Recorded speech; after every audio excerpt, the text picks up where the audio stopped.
গত পর্বে আমরা দেখেছিলাম যে কিভাবে joyit24.com একটা ডোমেইনের মধ্যে পোর্টফোলিও নামে একটা ডিরেক্টরি ক্রিয়েট করে ওয়ার্ডপ্রেস ইনস্টল দিতে হয়। অর্থাৎ একই ডোমেইনের মধ্যে মাল্টিপল ডিরেক্টরি ক্রিয়েট করে কিভাবে ইনস্টল দিতে হয় ওয়ার্ডপ্রেস, সেটা আমরা দেখলাম। এছাড়া আপনি আপনার একাধিক প্রজেক্ট কিভাবে আপলোড করবেন এবং সেই ওয়েবসাইটগুলো আপনি কিভাবে দেখবেন সেটা সম্পর্কে আমরা গত টিউটোরিয়ালে দেখেছি।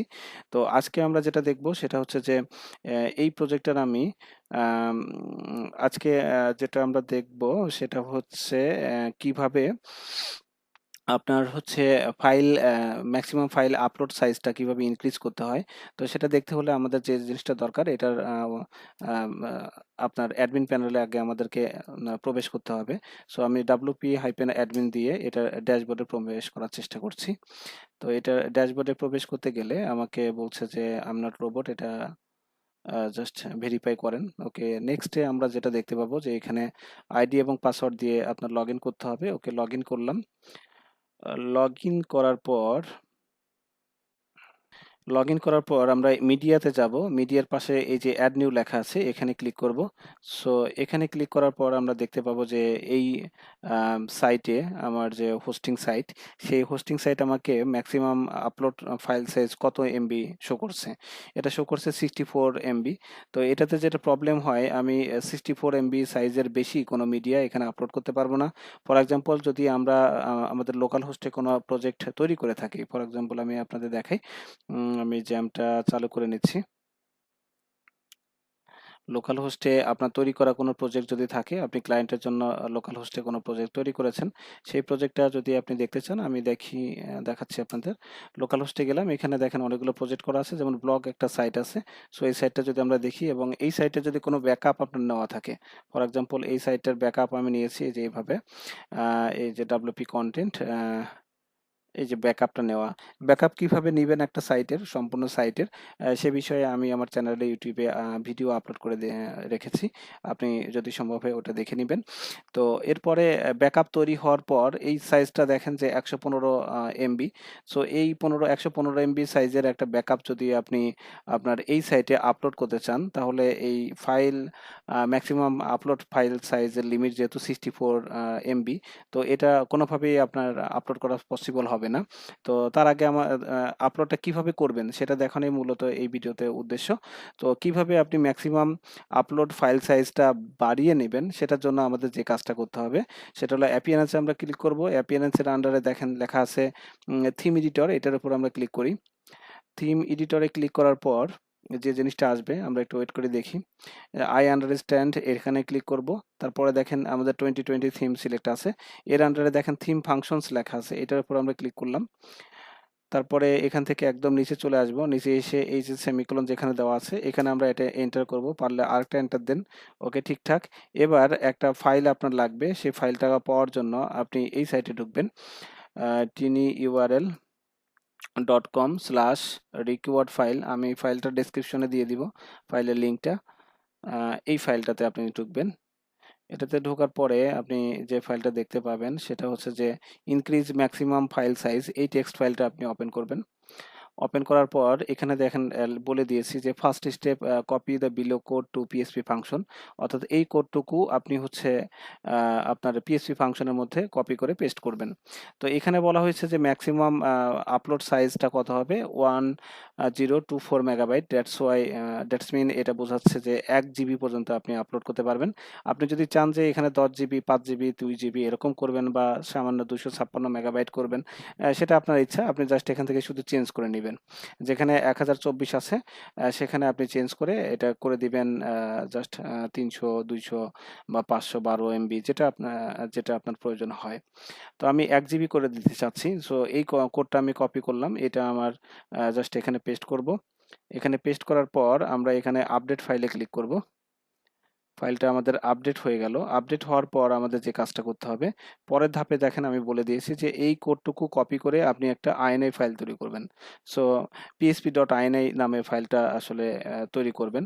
তো এই ফাইলটা তৈরি করার জন্য আমাদের যে কাজটা করতে হবে, এখানে আমি php.ini বলে অলরেডি ফাইল একটা তৈরি করে রেখেছি, এটা আমি ডিলিট করলাম। ডিলিট করে আমি এখানে টেক্সট ডকুমেন্ট নিচ্ছি। টেক্সট ডকুমেন্ট নেওয়ার পরে এটার মধ্যে ঢুকে এটুকু পেস্ট করলাম এবং এটা জাস্ট ফেলে দিচ্ছি। এটাতে আমরা ফাইলে গিয়ে জাস্ট সেভ অ্যাজ করব। সেভ অ্যাজে গিয়ে লিখব php.ini, php.ini। এটা করে আমরা জাস্ট সেভ করে দিলাম।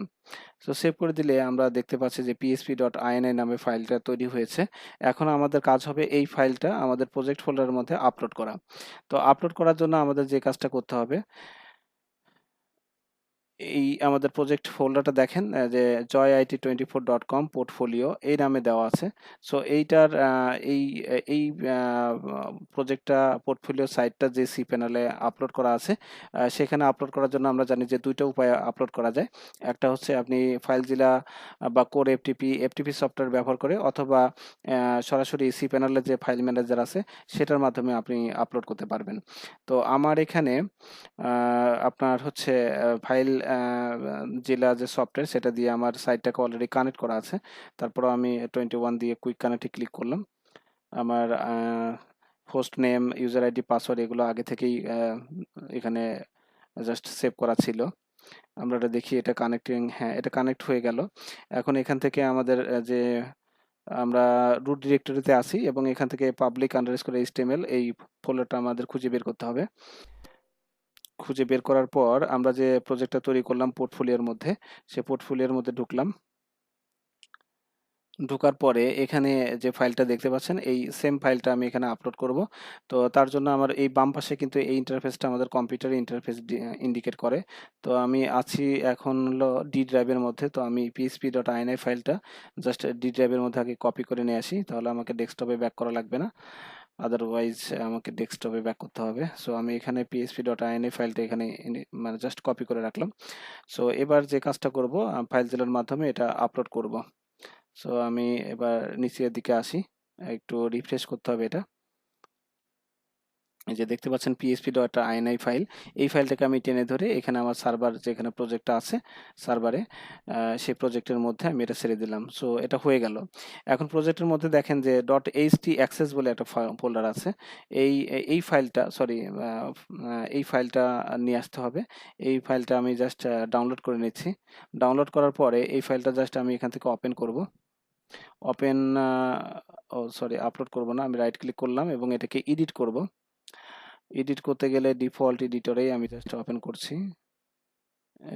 কুড নট বি ওপেনড, কি সমস্যা? ওকে, এখান থেকে এডিট করতে যাচ্ছি। ওইখান থেকে আসলে দেখাতে হবে কোন প্রোগ্রামের মাধ্যমে আসলে আমি ওপেন করব। তো এখান থেকে আপনি দেখাই দিতে পারেন যে নোটপ্যাড প্লাসের মাধ্যমে। এটা একটা বাড়তি ঝামেলা।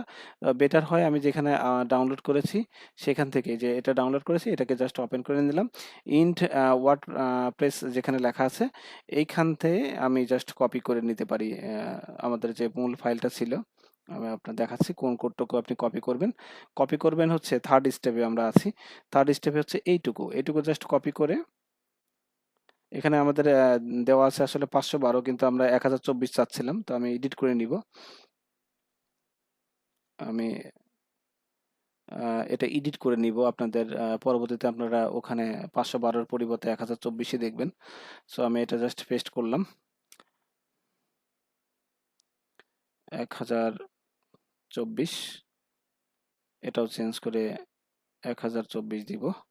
ওকে, এবার এটা সেভ করলাম। সেভ করার পর এই যে .htAccess যে আপডেটেড ফাইলটা হলো, এটা আমরা জাস্ট আবার আপলোড করে আগের জায়গায় রিপ্লেস করে দিব। তো সেটা করার জন্য আমি ফাইল জেলা আবার ওপেন করলাম এবং ফাইল জেলাতে এই যে বাম পাশ থেকে এটা কিন্তু আমাদের রিফ্রেশটা, আমরা একটু রিফ্রেশ করে নিব এটা।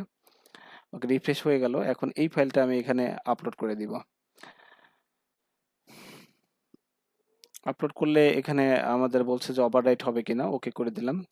সো এটা তো ওভাররাইট হয়ে যাবে। এখন কিন্তু এটা আপডেটেড অ্যাক্সেস এই ফাইলটা কিন্তু আপলোড হয়ে গেছে। এটা চেক আমরা করতে পারি, না করলেও সমস্যা নেই, কিন্তু আমি আপনাদের বোঝার সুবিধার্থে সি প্যানেল থেকে দেখাচ্ছি যে কিভাবে আপনি এই সেম কাজটাই করতে পারেন। তো সি প্যানেলে যাওয়ার জন্য আমি সি প্যানেল জাস্ট আমার যে ডিরেক্টরি ডোমেইনের সি প্যানেলে ঢোকার চেষ্টা করছি। ওকে, সি প্যানেলে ঢুকলাম। একটা হচ্ছে ফাইলজেলা দিয়ে আপনি কাজটা করতে পারেন, সেম কাজ আপনি cpanel-এর ফাইল ম্যানেজার থেকেও করতে পারেন। এখানে আসার পরে আমরা just public HTML public underscore HTML এর মধ্যে ঢুকবো, পোর্টফোলিওতে ঢুকবো। ঢোকার পরে এই ফাইলটাকে আমি জাস্ট আপডেট করেছিলাম এইচটি অ্যাক্সেস। আপনি যদি ডট এইচটি অ্যাক্সেস এই ফোল্ডারটা দেখতে না পান এখানে, তাহলে আপনি যে কাজটা করবেন সেটিংসে এখানে ক্লিক করবেন, করে এখানে দেখেন শো হিডেন ফাইলস। নর্মালি আপনার এরকম থাকবে, এইভাবে যদি থাকে তাহলে আপনি ডট এইচটি অ্যাক্সেস এই ফাইলটা দেখতে পাবেন না। তো সেক্ষেত্রে আপনি সেটিংসে ক্লিক করে এইটাতে আপনি ক্লিক করে নেবেন, সরি, শো হিডেন ফাইল এটা দিয়ে আপনি সেভ করে নেবেন, তাহলে এই ফাইলটা দেখতে পাবেন। এখন এই ফাইলটা যদি আপনি এখানে এডিট করতে চান, তাহলে এটা রাইট ক্লিক করে দেখেন এডিট লেখা আছে, এডিটে ক্লিক করবেন। এডিটে ক্লিক করার পরে এরপরে আপনারা যে এডিট এই বাটনটায় ক্লিক করবেন। এখন আমরা দেখতে পাবো যে এই যে লাস্টের দিকে আমি যেটা আপলোড করেছিলাম অর্থাৎ আপডেট করে, সেই কথাগুলো কিন্তু আপনি এখানে দেখতে পাচ্ছেন। ঠিক আছে ব্যাপারটা? সো আমাদের আসলে সব ঠিকঠাকই আছে। আমি সেভ চেঞ্জেসে ক্লিক করতে পারি অথবা ক্লোজ করে দিতে পারি এটা। ওকে, সব ঠিকঠাক। এবং আমরা যে php.ini ফাইল আপলোড করেছিলাম ফাইলজেলা দিয়ে, সেটাও এখানে দেখতে পাচ্ছি। সো সব ঠিকঠাক। এখন তাহলে আমি এই ফাইল ম্যানেজার ক্লোজ করে দিচ্ছি এবং আমাদের যে সাইট ছিল পোর্টফোলিও, joyit24.com/portfolio, সেটার যে ড্যাশবোর্ড সেটাতে ব্যাক করলাম এবং এখানে মিডিয়ার আন্ডারে যে অ্যাড নিউ সেটাতে আমরা ক্লিক করে দেখব যে আমাদের সব ঠিকঠাক হয়েছে কিনা। তো অ্যাড নিউতে এবার ক্লিক করি। এবার দেখেন যে ম্যাক্সিমাম আপলোড সাইজ হয়ে গেছে।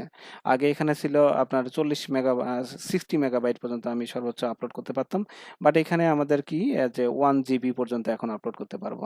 তো আপনার প্রজেক্টটি যে হোস্টিংয়েই আপনি করে থাকেন না কেন, সেটা লোকাল হোস্ট হতে পারে বা আপনার যে কোনো হোস্টিং হতে পারে, সেখানে ম্যাক্সিমাম আপলোড সাইজ আপনার 10 মেগাবাইট বা 40 মেগাবাইট বা 60 মেগাবাইট হোয়াট এভার বা 120 যেটাই থাকুক না কেন, সেটাকে আপনি ইচ্ছা মতো আপনার যতটুকু প্রয়োজন আপনি ততটুকু তত জিবি বা তত মেগাবাইট পর্যন্ত আপনি বৃদ্ধি করতে পারবেন ঠিক এই প্রসেসে।